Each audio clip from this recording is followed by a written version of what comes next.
Good day, everybody. So today we're just going to jump straight into it. And on the dock today is this old tiny computer desk that I've had for a long time. As you can see, this thing is way too small. It is entirely too cluttered. And that rat's nest of cables back there is not doing anything. So we're going to fix all that. Now the desk today is actually going to be a pretty simple design. There's a few components like this, but I'll have a full write-up with dimensions of it below. So we're going to start off by building the left side leg as well as the stretcher pieces that go underneath the top, and that's just going to be made out of 2x2 pine.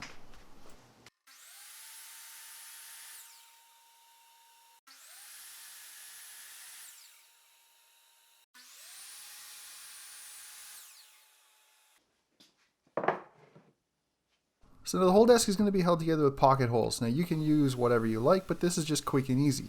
But I'm going to drill 2 pocket holes on each end of my 3 shortest 2x2 pieces, as well as one end of my 2 longest stretchers. And then just give everything a pre-sand right now because it's a lot easier to do it before it's all put together.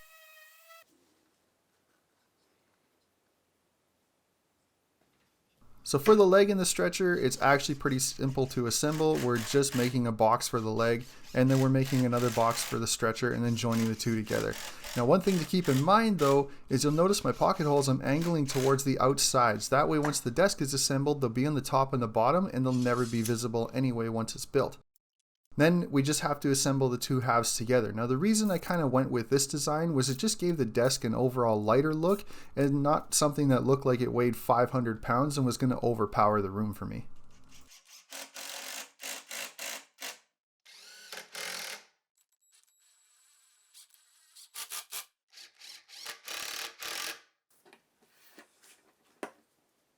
Okay, now we got that set aside, we can start our work on the base cabinet. Now I'm going to start with the face frame. I'm going to make that out of some 1x2 poplar, and I'm going to cut my stiles in my rails and then drill some holes in my rails for assembly.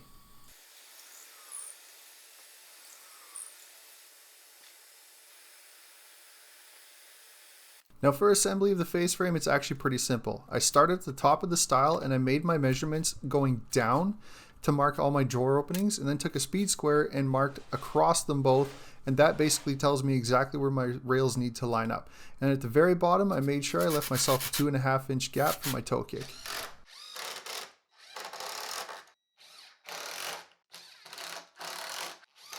And as you can see, it's actually pretty simple to make a nice looking face frame.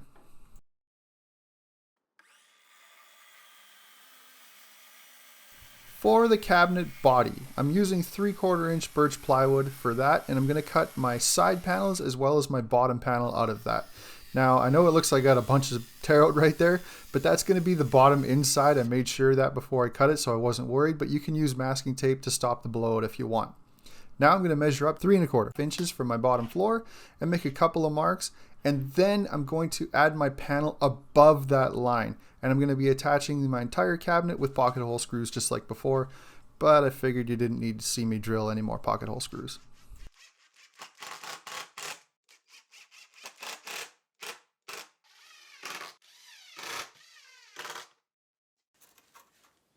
So for all my supports and stretchers in the cabinet, they're also going to be 3/4 inch birch plywood, but for my toe kick, I'm going to measure back 2.5 inches and then attach that guy with pocket hole screws, and for the rear one, it's just going to be flush with the back of the cabinet.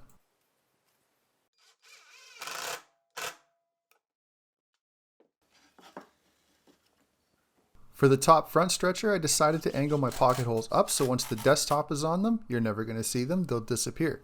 Now I can make my cubby in the back. Now this is going to be a little pocket where I'm going to have a power block, and all of my cords are going to run. So I'm going to have all my cables zip tied up and bundled up and everything, and they're all going to sit in here.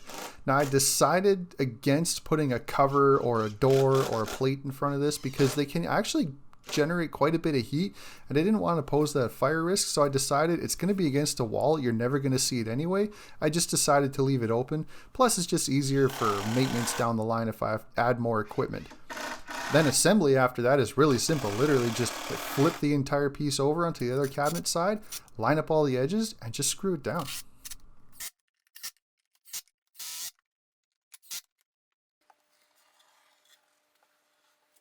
When it comes to adding our face frame to the box, we want to fuse them together as one. So we're going to glue it and attach it with some 1.5" brad nails. Attach them in the corners first, and then when you hit the centers, you can kind of push and pull the plywood side panels with your thumb in and out, and then it kind of helps you line it up with the face frame to make sure everything's flush. Now you can kind of get an idea though of how everything's going to line up.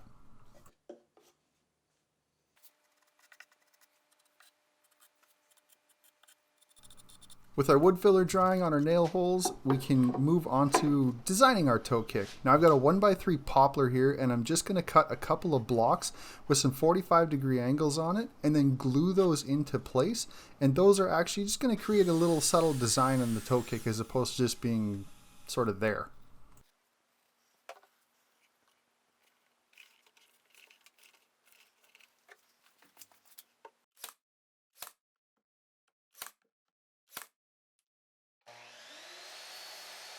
Now the last thing we have to do the cabinet body is we have to add some cleats for our drawer slides to mount on. Because we went with a face frame cabinet here, we have to build the walls out so the drawer slides can be flush with the sides of the face frame. And to do that, I'm just using some 1x2 pine and my squangle.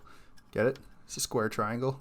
And I'm just gonna glue and nail them into place. And the squangle will let me keep them flush with the front of the face frame so I know that they're perfectly level. And do that for every single drawer.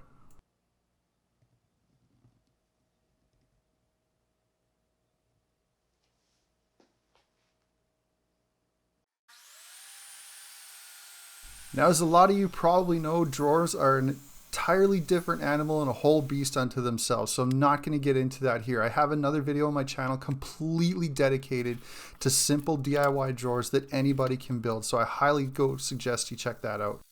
But just in case you're wondering, these drawers are made out of 1/2" birch ply with 1/4" bottoms. They're plenty strong for what I needed in this desk, but they're nice and lightweight, and they gave me a little bit more room inside as opposed to using 3/4", which would have been total overkill.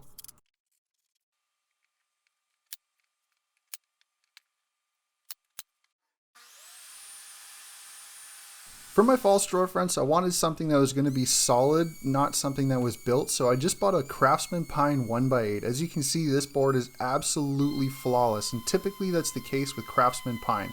There's no defects or anything like that, but a 1x8 is also the exact size I need to cover up these drawer fronts and still have my overhang, but is a little plain, so I added a 45-degree chamfer on the front side all the way around just to dress it up a little bit.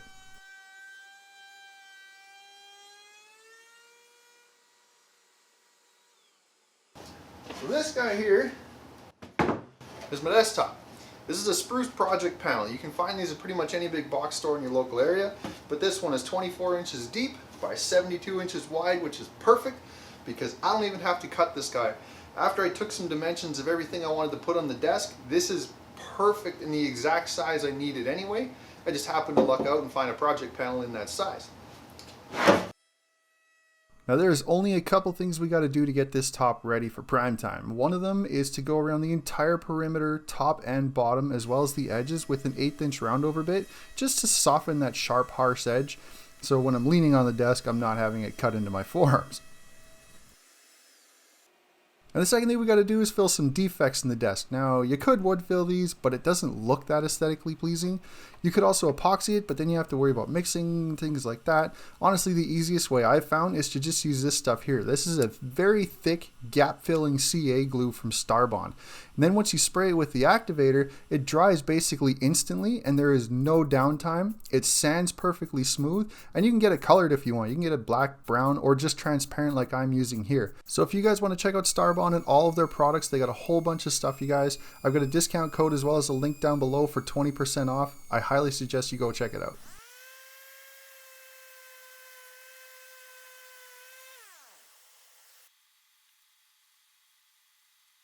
Alright, we're getting in the home stretch. Everything's built, now we just got to finish it. So I'm just using a dark walnut stain here with just a tiny bit of gray mixed into it, and I'm spraying it with a water-based clear coat. And the reason is I don't really care for oil-based clears. I like the look of water. I know it's sacrilege compared to what a lot of people think, but that's just me.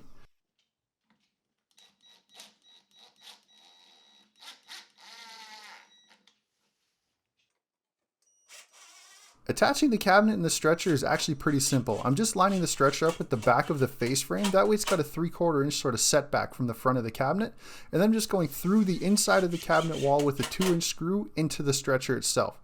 Then on every corner as well as in the center, I've just got these little angle brackets and some 1/2-inch screws, and that's what's going to attach my top.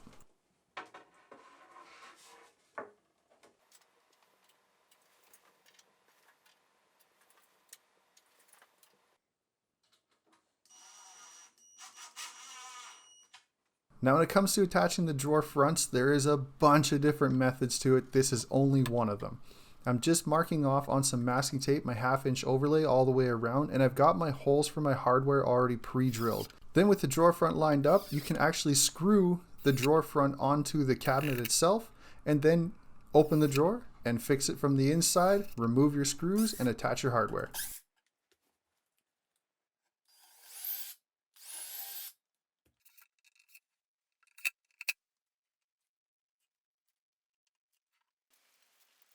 Now this part's just for me. I bought this RGB LED a couple years ago and never ended up using it, and I also got these aluminum LED tracks that come with it. Now the tracks themselves actually come with little brackets they snap into, as well as a covered diffuser to kind of make the whole thing its own standalone light, which is awesome. So I installed the little track snap bracket thingies on the back side of the desk, snapped it in, and wired it up.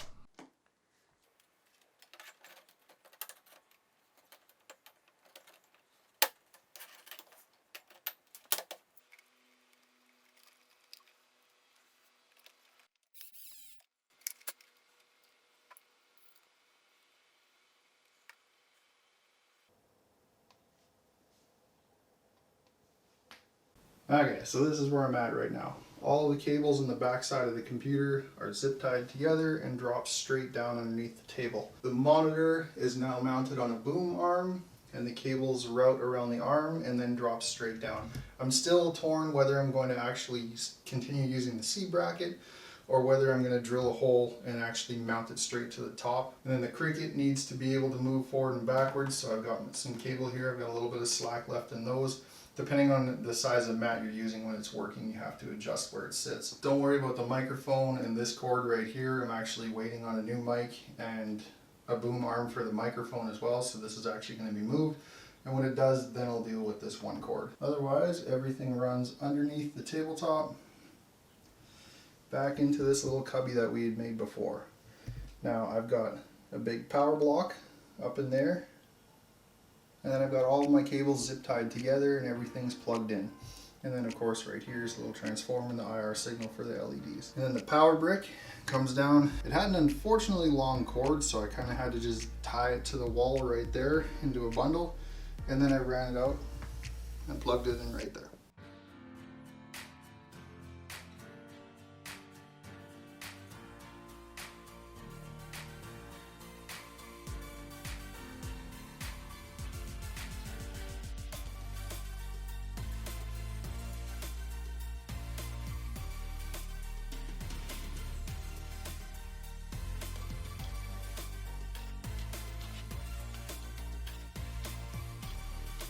So I hope you guys liked the video. I hope you liked the desk. If you do, thumbs up and let me know down below. Would be awesome. If you build one, that's even cooler. Send me pictures of it. I'd love to see it.